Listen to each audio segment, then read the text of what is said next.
Doctor, have you ever visited any neurocenters which is outside India? I had traveled extensively, visiting all the leading neurocenters outside India, especially in Japan, Germany, and US.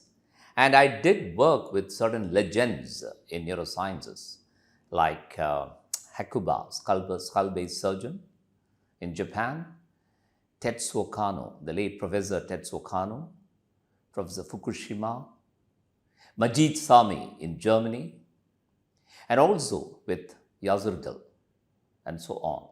The golden memoirs with those mentors still linger in my mind. Good? Doctor, other than allopathy, is there any other specialty which you had mastered? Yes, other than allopathy, of course, I had practiced acupuncture. Have been trained in acupuncture by when the 42nd international course occurred from Beijing in voluntary health service. They had about 3 months course, and I learned that. And subsequently, of course, I had attended several congresses of complementary medicine, and I had presented papers, even wrote a textbook on the neuroacupuncture and pain relief. And I found this, it's an added tool, in fact, to treat patients with pain. Scientifically, it has been proved that acupuncture can relieve pain. And also, I'm interested in Reiki healing also.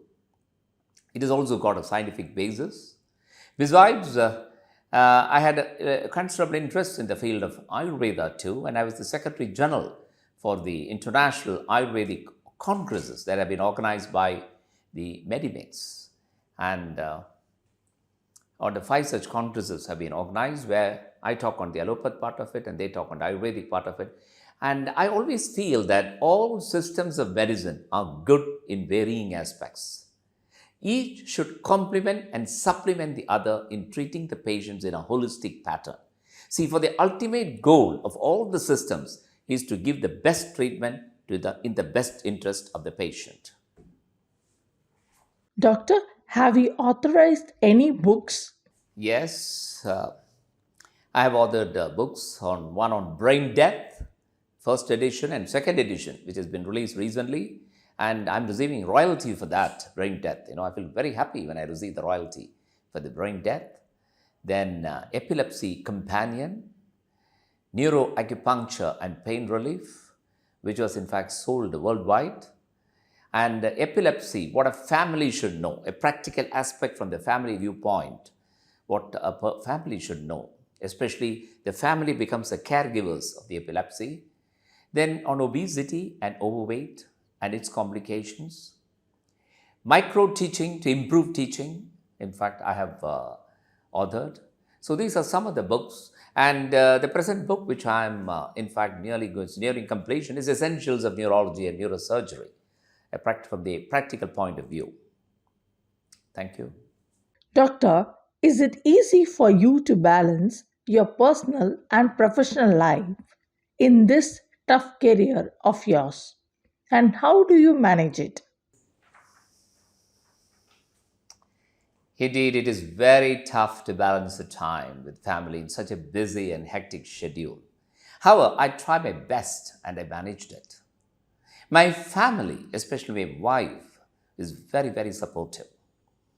And we do go out for family trips whenever that's convenient. And it feels great, in fact, being with family and spending quality time with family. I believe in that. That gives a lot of relaxation too. Doctor, could you just tell us about what do you do like to spend your spare time?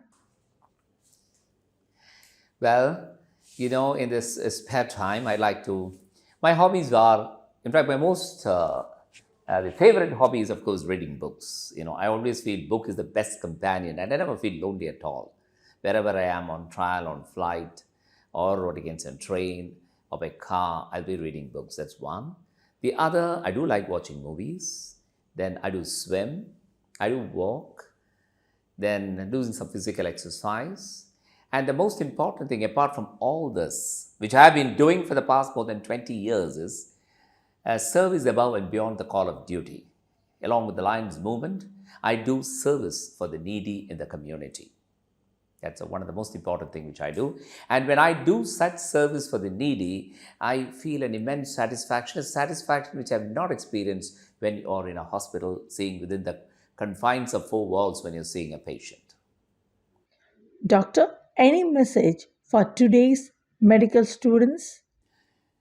Well, my dear medical students, I must say the medical field is quite a lovely one. And where you're treating the human beings with various illnesses and ailments is a lovely field. To be successful, one has got to do one, constantly update the knowledge. Very important. Because, a lot of changes are occurring. And you have to keep pace with those changes. In fact, I took my MD General Medicine, DM Neurology, MCH Neurosurgery. It is just to keep pace with the changes. You see, so much of changes. In fact, when I was doing MBBS, we didn't have the CT scan, the MRI. We didn't have any of those. Even for that matter, we didn't even have cardiac angio at that time. And then came slowly all these things into the picture. Then when I took DM Neurology, I found a CT scan came into the field of diagnosis. When I was doing MCH Neurosurgery, I saw the MRI came into the field of diagnosis. So, whole lot of changes. Until then, whatever we have studied, whatever books we have studied has gone into archives. So, for the best interest of the patient, you have to constantly update your knowledge. You can never draw a line and say enough is enough. No, that is very, very important. And I'm sure medical students, you will fall into this particular group. They keep pace with the changes. That is very, very important. Then the third one is have a sense of altruism. That is why our profession is considered as noble. We should think the patient's interest above us. Very, very important. That is called altruism. And that is why this profession is called a noble profession. And the other very important thing is communicating with the patient. Compassion with empathy. Compassion is a desire to help. Empathy is you are trying to understand the patient's disease from the patient's viewpoint. Actually, you are trying to understand. That is empathy. And have a kind and affectionate smile while you're carrying the patient. Positive attitude with the dedication, perseverance is the other quality what a medical student should procure.